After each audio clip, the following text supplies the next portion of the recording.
को आप ही तपा रहे हैं, तप्त कर रहे हैं। तो अर्जुन को लग रहा है कि सब जो है परेशान हो रहे हैं। अर्जुन भी परेशान हो रहा था, दिव्य दृष्टि के बाद भी ये परेशान हो रहा है, उनके तेज को सहन नहीं कर पा रहा है। तो अर्जुन तो करुणावान है, भक्त जो है सबके ऊपर कृपा करुणा करने वाले होते हैं, इसलिए वो कह रहे हैं कि देखो मैं ही इतना तप्त हो रहा हूं तो संसार कितना तप रहा होगा, उसका क्या हालत हो रहा होगा। यही तो है कि पर दुख दुखी संत सुपुनीता। संत जो अपने दुख से तो दुखी कम होता है, दूसरा अगर उसको कोई दुखी दिखाई दे तो अत्यंत व्यथित हो जाता है, करुणा से युक्त हो जाता है।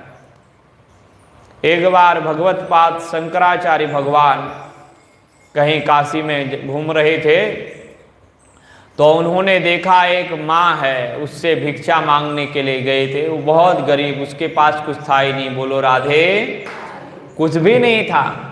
तो उन्होंने करुणा आ गई उनको, और उस माँ के लिए एक स्तोत्र गाया। उन्होंने स्तोत्र गाया, लक्ष्मी मैया को प्रकट कर दिया, और लक्ष्मी मैया ने आकर के स्वर्ण की वर्षा कर दी। कनकधारा स्तोत्र है वो, कनकधारा स्तोत्र। जब कनकधारा स्तोत्र का पाठ किया तो वो प्रकट हो गए। फिर उसका नाम, उस स्तोत्र का नाम कनकधारा स्तोत्र रख दिया।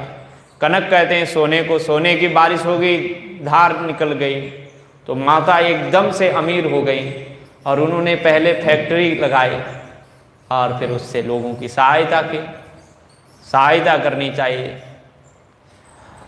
तो निश्चित रूप से भगवान ही सर्वत्र व्याप्त हैं। तू ही है सर्वत्र व्याप्त हरि, तुझ में यह सारा संसार। ये हम ऋषिकेश में जब गुरु जी के शिविर में जाते हैं श्रावण के महीने में, तो सवेरे यही प्रार्थना होती है, बड़ी लंबी प्रार्थना है। उसमें एक शब्द है, तू ही है सर्वत्र व्याप्त हरि, तुझ में यह सारा संसार। तुझे निहार कर मैं करूं अपना सारा व्यवहार।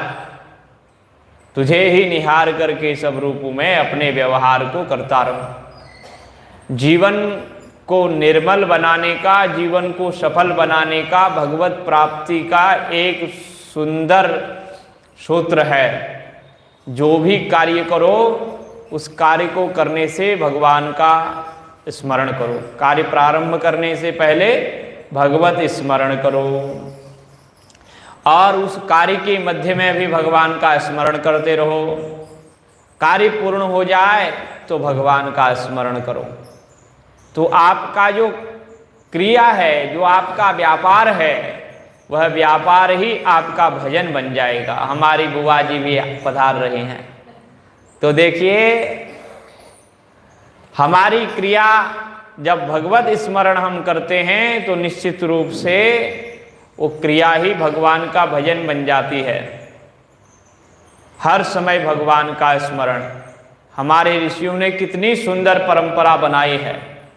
प्रातःकाल भगवान का स्मरण करो, दोपहर में भगवान का स्मरण करो, सायंकाल भगवान का स्मरण करो, भोजन के पहले भगवान का स्मरण करो। भगवान की जो आधारभूता गौ माता है उसके लिए गौग्रास निकालो, और यहाँ तक कि अंत में जो बच जाए उसे कुत्ते के लिए निकालो।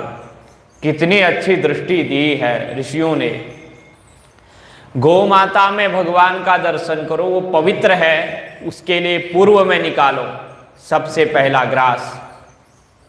वो हर प्रकार से पवित्र है, मंगल करने वाली है, लेकिन अमंगल करने वाला कुत्ता भी नहीं है। कुत्ता व्यवहार में अपने साथ रखने जैसा नहीं है, उसका पूजा करने जैसा नहीं है, पर उसका अपमान मत करो, उसका तिरस्कार मत करो। उसमें भी भगवान हैं, उसको भी ग्रास दो, किसी से द्वेष मत करो। इसलिए कुत्ते को भी रोटी देने की परंपरा हमारे ग्रंथों में बताई है। तो द्यावा पृथिव्यो रिजमंतरम ही